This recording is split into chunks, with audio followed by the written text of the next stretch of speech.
Welcome to the first in a series of video recaps of some of my trading activities.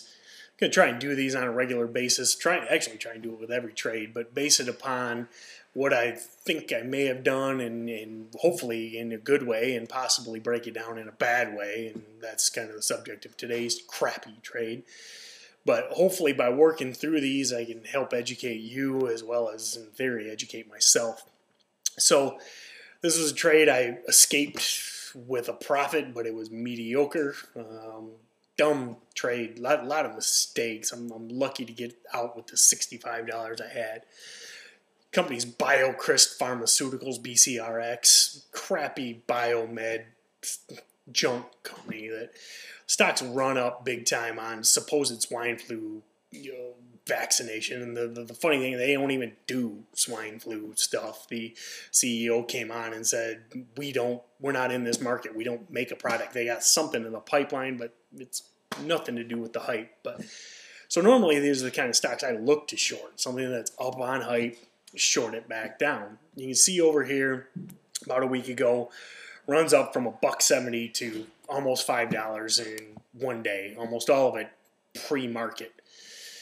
So then it keeps going sideways, spiky, a lot more spiky than I like. I should have just stayed away, but I really wanted to short swine flu hype.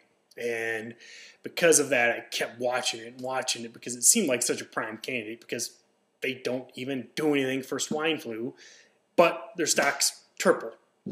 So I kept watching it, played it a few times, and not even want to talk about those. And part of my rationale of being more open about trades is anyway, let's not go there.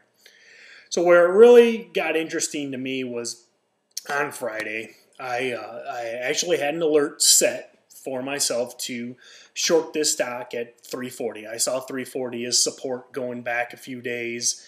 It had been bouncing off 340 right in here a few times, over and over again, actually.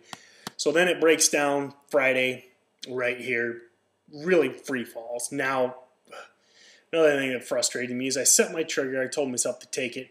I didn't take it. So I waited for it to fall. And normally I'd cut myself a little slack in saying that, oh, okay, I really wanted to prove it was breaking down. Well, I waited, shorted at 313, which is practically the bottom.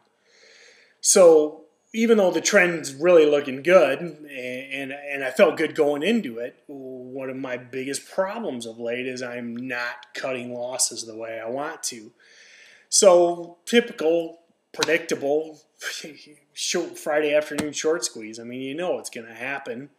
Look at the volume takeoff. Look at the price takeoff. And okay, why do I not get out here? I mean, look at that trend. I mean, you'd love to buy that. I mean, if anything, I should have flipped it at 330, because 330 keeps coming up as a support and resistance level as well. And I should have dumped it, got back in at 330, and bam, I got to close out for a 40-cent profit. Okay, minus the 10 cents I would have given on the short, it'd still be a 30-cent profit.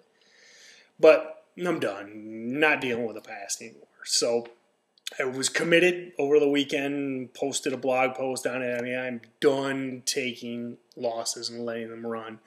I've always said it's one of my best attributes, but it hasn't panned out that way. So I told myself, if it shows any kind of spike, I'm out. So opens up down, okay, encouraging. Opens up 350, really falls and bounces off 3.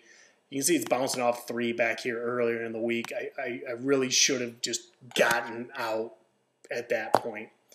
Runs up on me again. I mean, I'm within a suitable loss at this 330 level, but I really should have just gotten out. Why let it go to 340? I then said 345 max stop loss. I got lucky. Really tails off in the day, and I exited around here, I think 330 at 310. I really kind of marked almost the low of the day other than the close, and escaped with 65 bucks. So after commissions, I don't even deserve that. So the bummer is it really shows sign of really breaking loose. I really see this thing cutting through $3 and falling back to those pre-hype levels, but after running through that squeeze on Friday, I'll take my mediocre gain and be done.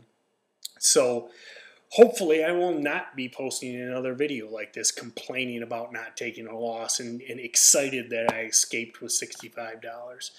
So do with it what you will. Hope to make these recurring. It's a good setup. I played it bad.